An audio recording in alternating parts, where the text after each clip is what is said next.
Bueno, vamos a explicar la Revolución Francesa, que se considera el hecho histórico que da lugar al inicio de la edad contemporánea, que es en la cual nos encontramos, ¿no? Acordaos que la fecha de la Revolución Francesa es muy fácil de recordar, 1789, 789. ¿Mm? Y vamos a ver cómo se llega a esa revolución, ¿no? Ya hemos visto un poquito las causas, ¿no? Cómo era de injusto el antiguo régimen. En 1789 hay una crisis económica y una crisis de subsistencia, la gente pasa hambre, ha habido malas cosechas por un invierno muy fuerte, la gente está bastante desesperada, el Estado francés está en crisis económica, ¿no? La Corte de Versalles lleva muchísimo gasto, además se ayuda a independizar a Estados Unidos y eso también es un gasto extra.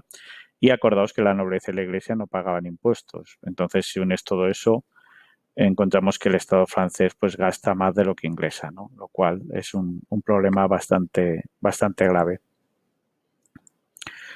Por eso, bueno, se va a intentar, por parte de un ministro, Necker, el ministro de Hacienda, ve que la única solución a la crisis es que la nobleza y la iglesia paguen impuestos, ¿no? Pero evidentemente ellos se van a negar. Y la burguesía también está muy descontenta porque, claro, ellos tienen que sostener esta sociedad, tienen que sostener esta economía, pero acordaos que no pueden ocupar cargos políticos y, evidentemente, no están nada contentos con esta situación. ¿Mm? Todo eso unirlo o unirle lo que ya hemos visto como la ilustración con sus ideas, con sus ideas de igualdad, de libertad, ha ido criticando el antiguo régimen y ha ido proponiendo una sociedad más igualitaria, una sociedad en la que se divida el poder, en la que el poder venga del pueblo.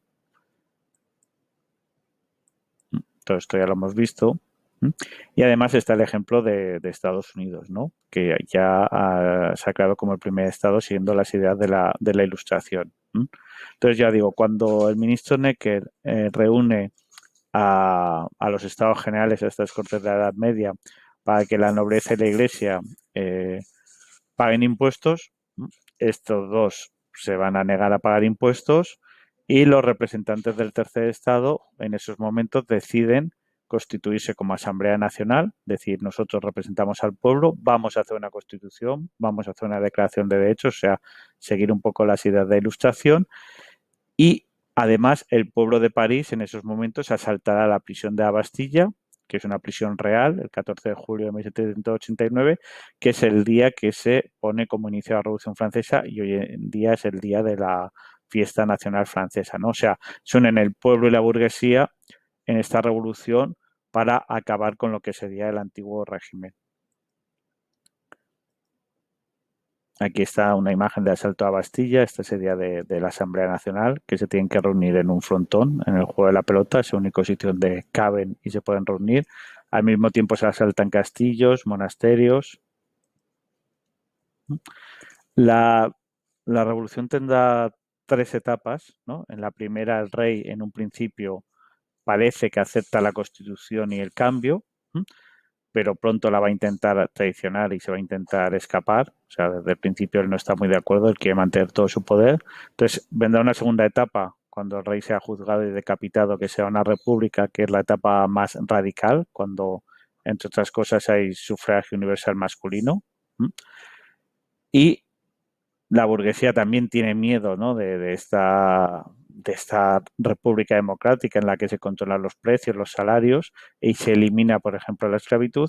Y finalmente la última etapa será la república burguesa en la cual se vuelve al sufragio censitario, no se vuelve al rey, pero que acabará dando el poder a un militar como Napoleón, que se acabará proclamando emperador.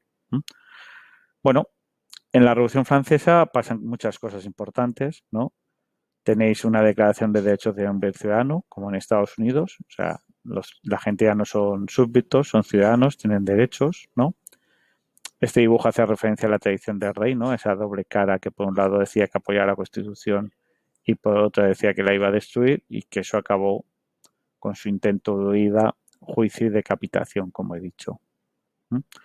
Aquí tenéis imágenes de los sectores más radicales de la revolución, los sans-culottes, y una crítica a los mismos de la prensa inglesa. Esto ya lo comentaremos, esta crítica en clase.